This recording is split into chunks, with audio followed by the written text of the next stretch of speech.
All right. All right. So let's start the discussion on list comprehensions. So after having various operations done on lists, now we are going to understand what are list comprehensions. So list comprehensions are really a very smarter way of finding the things within the list. And in this, what we used to do is using a very short syntactical code, we try to create a new list out of the list. So let's say you are having a list available which contains these names Ram, Vijay, Sham, Rajaram, and so on and so forth, and you want to find out all the names which contains character R in it. So if you want to perform this particular specific task, you could have done it in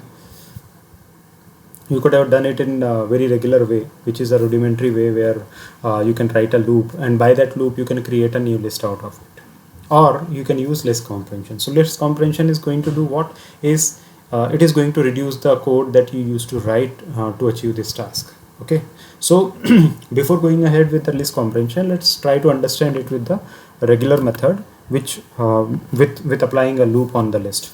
So this is our list, which is called as list 1, and in the list 1 we have Ram, Vijay, Sham, and Rajaram. However, this is the list 2 which we have initialized, and in this list we are going to move the results of list 1, which we are going to kind of perform some operation and are going to do some searching on it. So what we have done is we have applied a loop on list 1. So when we are going to run a loop on list 1, automatically Ram, Vijay, Sham, and Rajaram, these four elements are going to iter in this particular loop, and one by one they will be assigned to X. So in first cycle or in first run, X will have Ram in it, right? So here we have Ram in X, and then in the next stage, what we are doing, we are running a if condition where we are checking if R is in X. So yes, there is R in X. So this condition will fall true, and if it is true, then what will happen? It will add, that means append, it will append value of X, which is Ram, to list 2, right? So it will append Ram to list 2, right? So if you want to print it, like what will be the output of it? So you can use print and then list 2, right? I think it's out of indentation. Yeah. Okay. So let's try to print it, and you can see. So we have Ram printed in the first run. Then what will happen in second run? In second iteration, Ram will be replaced by second element of the list, which is Vijay. And now this condition is going to check whether R is present in Vijay. So it is going to be false. No, R is not present in Vijay. So it is not going to append to list. Then in the third run, Sham will be checked for R. It is not there. And then Rajaram. So overall in list 2, we will be having 2 elements added. In first run, Ram will be added. In second one, Rajaram will be added in the list, right? Let me comment it and rerun it. So our final output in the list 2 will be Ram and Rajaram. So this is how our old method works with for loop. Now how we can achieve this entire task in just single statement, that is something we will see by list comprehension. So how list comprehension is going to help here is again we are having list 1, which is having Ram, Vijay, Sham, and Rajaram. And then what we are doing, we are putting up a comprehension on the list where we are saying that on list 1 we are going to run a loop, and after running a loop we will select all those X. We will select all those X which contains R in it. So we will select all those X which contains R in it. If they are satisfied, or if this condition is true, then whatever be the value of X is there, they will that will go in the list. So this is how we can write list comprehension to achieve the same task. Repeating again, going to run a loop and going to check in the list 1.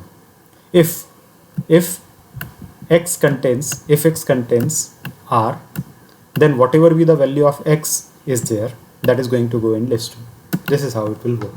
So this is how list comprehension tremendously reduce the coding efforts, and it is going to help with the execution speed as well. All right. Now next thing after list comprehension is list sorting, where we will try to sort out the list by their character or by their number. If it is a number, so increasing order in the number, or if it is a character, so by character how to sort them.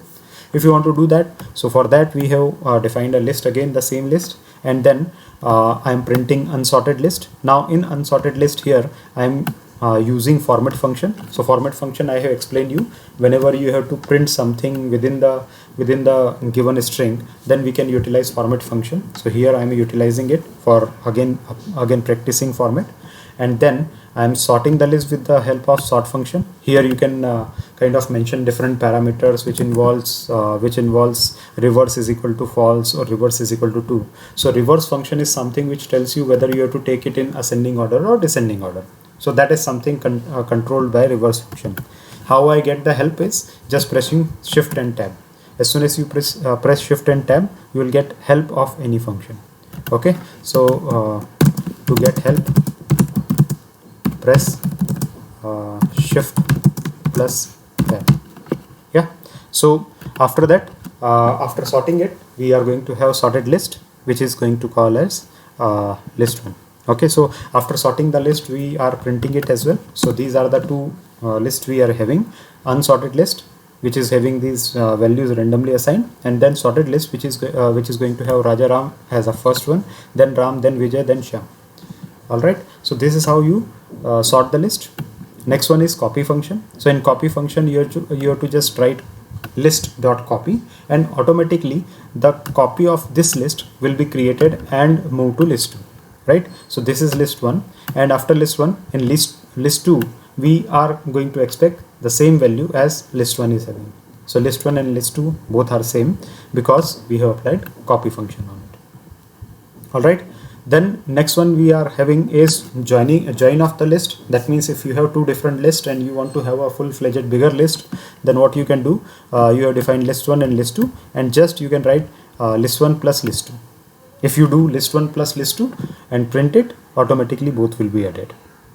You can recall just in past discussions we have done the same task by using a function list1 dot extend.